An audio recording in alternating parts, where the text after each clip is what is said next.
საპარლამენტო უმცირესობა 2014 წლის ბიუჯეტის საგანგაშო მუხლებზე საუბრობს. გიორგი კანდელაკის განცხადებით მთავრობა მომავალ წელს 400 მილიონიან მაღალ პროცენტიან შიდავალს იღებს, რითაც უკვე არსებული 700 მილიონიანი საბიუჯეტო დეფიციტის შევსებას ცდილობს. ამასთან მისი ემტკიცებით გაუგებარია, როგორ გეგმავს მთავრობა შემოსავლების 7 მილიარდამდე ზრდას, როდესაც ამისათვის ქვეყანას 12%-იანი ეკონომიკური ზრდა სჭირდება. ამ ვალის აღების აუცილებლობა განპირობებული არის იმით, რომ ეკონომიკა მიდის ქვემოთ, ეკონომიკა მცირდება, გადასახადები უბრალოდ არ ამოდის ეკონომიკიდან, არის უკვე წლევანდელ ბიუჯეტში არის დაახლოებით 700 მილიონი ლარის დანაკლისი შემოსავლებში და აი ამ დეფიციტის დასაბალანსებლად მთავრობა იღებს შიდავალს.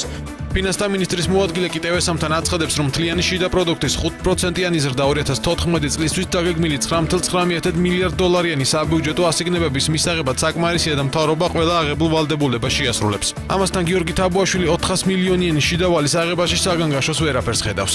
2014 წელსაც დაგეგმილია 400 მილიონი ლარის მოცულობით შიდავალის აღება, ისე როგორც საგარეო ვალის აღება. მაგალითად შემიძლია გითხრათ, რომ ინფრასტრუქტურული პროექტების დასაფინანსებლად დონორი ორგანიზაციებიდან გამოყოფილი იქნება საინვესტიციო პროექტებზე დაახლოებით 650 მილიონი ლარი. ასევე გათვალისწინებულია მსოფლიო ბანკის საბიუჯეტო მხარდაჭერის კრედიტის მიღება 102 მილიონი ლარის ფარგლებში. ასე რომ ეს ბუნებრივი პროცესი ეს ყოველ წელს ხდებოდა.